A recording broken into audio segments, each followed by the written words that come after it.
आपका स्वागत है मेरे राजनीतिक विज्ञान की इस लेक्चर सीरीज में। दोस्तों, इस लेक्चर में हम सीबीएसई द्वारा सिलेबस में कुछ बदलाव किया गया है उसके बारे में जानेंगे। यह सेकंड पार्ट है वीडियो का। अगर आपने फर्स्ट पार्ट अभी तक नहीं देखा है तो मैंने उसका लिंक डिस्क्रिप्शन में दे दिया है। आप वहां से वह लिंक फॉलो करके पार्ट ए देख सकते हैं, जिससे कि आपको सिलेबस अच्छी तरीके से समझ में आ सके। मेरा नाम है Vinod Kumar and I am a faculty of political science. मैं MA final year political science का स्टूडेंट हूँ। स्वतंत्र भारत में राजनीति, politics in India since independence. आप सामने टोटल 8 चैप्टर देख रहे हैं और ये 8 चैप्टर हैं। राष्ट्र निर्माण की चुनौतियां, योजना और विकास, भारत की विदेश नीति, भारत में पक्ष और पार्टी सिस्टम, लोकतंत्र, लोकतांत्रिक पुनरुत्थान, भारत में सामाजिक और नए सामाजिक आंदोलन, क्षेत्रीय आकांक्षाएं, भारतीय राजनीति, रुझान और विकास। इस किताब की शुरुआत होती है भारत के विभाजन के बाद में। जैसा कि आप जानते हैं 1947 में भारत का विभाजन हुआ था और उस विभाजन के साथ ही हिंदुस्तान और पाकिस्तान 2 देश बटे। मगर भारत के 3 हिस्सों को बांटा गया, जिसमें एक हिस्सा पश्चिमी पाकिस्तान का था तो दूसरा हिस्सा पूर्वी पाकिस्तान का था और बीच में हमारा भारत के समक्ष काफी प्रकार की चुनौतियां थी। उन चुनौतियों को ही इस बुक के अंदर और जो इसके आने वाले चैप्टर्स हैं, अध्याय हैं, उसमें हम जानेंगे। अध्याय 1, राष्ट्र निर्माण की चुनौतियां। आप सामने एक फोटो देख रहे हैं जिनमें एक महान पुरुष हैं, सरदार वल्लभ भाई पटेल, और एक कोटेशन लिखी है, iron man of India, Sardar Vallabh भाई पटेल। इनको भारत का लौह पुरुष भी कहा जाता है क्योंकि इन्होंने भारत में जो कार्य किया, शायद ही अभी तक ऐसा कार्य किसी और व्यक्ति ने किया है। इन्होंने भारत के अंदर विभिन्न प्रकार के रजवाड़ों और अन्य ऐसे व्यक्तियों को मिलाने का काम करा जो भारत में कभी भी मिलना नहीं चाहते थे और वह एक अलग देश और एक अलग क्षेत्र की मांग कर रहे थे। तो इनकी जो भूमिका है वह बहुत ही सम्मानीय है और इस भूमिका को कभी भुलाया नहीं जा सकता। इस सब के बावजूद भी भारत के समक्ष विभिन्न प्रकार की चुनौतियां थी, जिसमें भारत में रजवाड़ों को मिलाना, भारत में राज्यों का निर्माण करना, उन लोगों को सहमत करना जो भाषा को लेकर अपनी अपनी बात रख रहे थे, और विभाजन से ग्रस्त उन लोगों की मदद करना जो लोग अपने परिवार से भटक चुके हैं। तो इस अध्याय में हम इन पॉइंट्स पे ही डिस्कस करेंगे, जैसे राष्ट्र निर्माण, जैसे राष्ट्र और राष्ट्र निर्माण, सरदार वल्लभ भाई पटेल और राज्यों का एकीकरण, विभाजन की विरासत, शरणार्थी की चुनौतियां, स्थानांतरण, कश्मीर मुद्दा, नेहरू का दृष्टिकोण राष्ट्र के लिए, भाषा को लेकर राजनीतिक संघर्ष, भाषाई संगठन, राज्यों का उदय। अध्याय 2, योजना और विकास। इस अध्याय में जानेंगे कि भारत में विभाजन के बाद जो समस्याएं थी उन समस्याओं से हमने कैसे निपटा, मगर भारत में जो योजना और विकास है उसका कार्य किस तरीके से चला।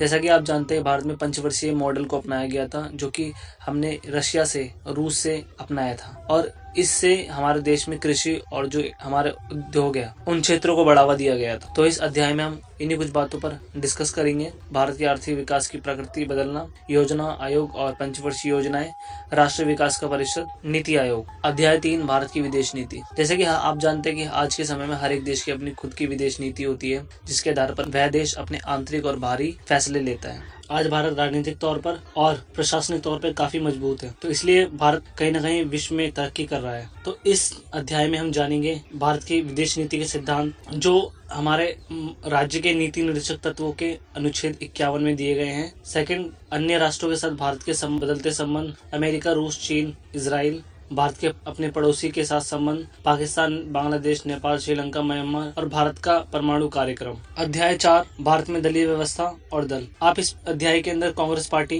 के इतिहास से लेकर कांग्रेस पार्टी के प्रेजेंट समय तक, वर्तमान समय तक जानेंगे। कांग्रेस पार्टी की स्थापना किस प्रकार हुई और भारत में आजादी के बाद कांग्रेस पार्टी के विभिन्न नेताओं ने किस प्रकार से भारत की राजनीति को बदला और भारतीय राजनीति को चलाया। जैसा कि आप जानते हैं भारत के पहले प्रधानमंत्री जवाहरलाल नेहरू भी कांग्रेस पार्टी से ही चुनकर आए थे और बाद में इंदिरा गांधी और फिर राजीव गांधी। तो आगे चलकर कांग्रेस पार्टी में विभाजन हुआ और वे विभाजन के स्वरूप कांग्रेस पार्टी 2 भागों में बट गई, कांग्रेस आर और कांग्रेस ओ। तो इन्हीं सब चीजों पे हम इस चैप्टर में गौर करेंगे। तो इसमें जैसे हमारी कुछ यूनिट है, कांग्रेस प्रणाली, द्विपक्ष प्रणाली, बहुदलीय गठबंधन प्रणाली। अध्याय 5, लोकतांत्रिक पुनरुत्थान। आप सामने एक फोटो देख रहे हैं जिसमें 25 जून 1975 नेशनल इमरजेंसी डिक्लेयर्ड, यानी कि राष्ट्र आपातकाल लागू किया गया। देखिए, जो हमारे देश में आपातकाल था वो करीब 2 सालों तक चला और इस 2 सालों के दौरान जनता को कई प्रकार की समस्याओं का सामना करना पड़ा और इस आपातकाल ने भारतीय राजनीति को एक नया मोड़ दिया। तो कहीं ना कहीं इंदिरा गांधी द्वारा अपने द्वारा जो शासन चलाया जा रहा था उससे कहीं ना कहीं लोकतंत्र की हानि हो रही थी और लोग कहीं ना कहीं इस आपातकाल से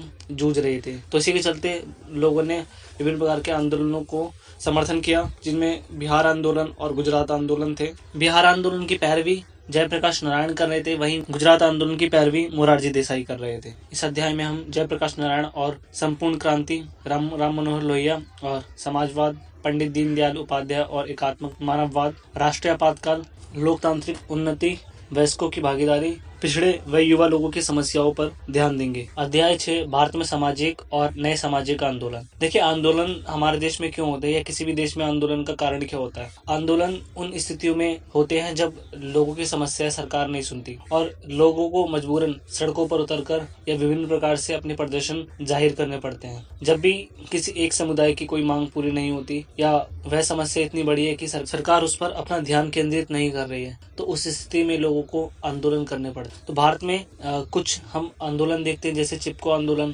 ताड़ी आंदोलन, भारतीय किसान आंदोलन, दलित पैंथर्स, ऐसे ही विभिन्न प्रकार के आंदोलन हमारे देश में चलाए गए। तो इस यूनिट में हम जानेंगे ऐसे ही कुछ मुद्दों के बारे में, जैसे सामाजिक बनाम नए सामाजिक आंदोलन, किसान का आंदोलन, कार्यकर्ता के आंदोलन, महिलाओं के आंदोलन, पारिस्थितिकी आंदोलन। अध्याय 7, क्षेत्रीय आकांक्षाएं। जैसा कि आप जानते हैं कि 1947 के बाद में भारत का विभाजन हुआ और विभाजन के बाद विभिन्न प्रकार की समस्याएं भारत में, सरदार पटेल ने विभिन्न रजवाड़ों को भारत में मिलाने का कार्य किया। तो उसी के साथ ही जब रजवाड़े भारत में मिल गए और भारत एक देश के तौर पर विकास की ओर बढ़ा, तो वहीं विभिन्न क्षेत्रों में अलग अलग क्षेत्रों को लेकर मांग उठने लगी, जिनमें पंजाब, कश्मीर व अन्य क्षेत्र जैसे हैदराबाद शामिल थे। तो आप जानते हैं कि पंजाब को एक खालिस्तान देश बनाने की बात हो रही थी। तो इसी के चलते कहीं ना कहीं पंजाबी सिख लोगों ने भिंडरावाले के समर्थन में इस काम में उसका साथ दिया। साथ ही फिर इंदिरा गांधी को अपने समय में ऑपरेशन ब्लू स्टार चलाना पड़ा और उसके बाद विभिन्न सिख मारे गए। ऑपरेशन ब्लू स्टार के बाद अमृतसर में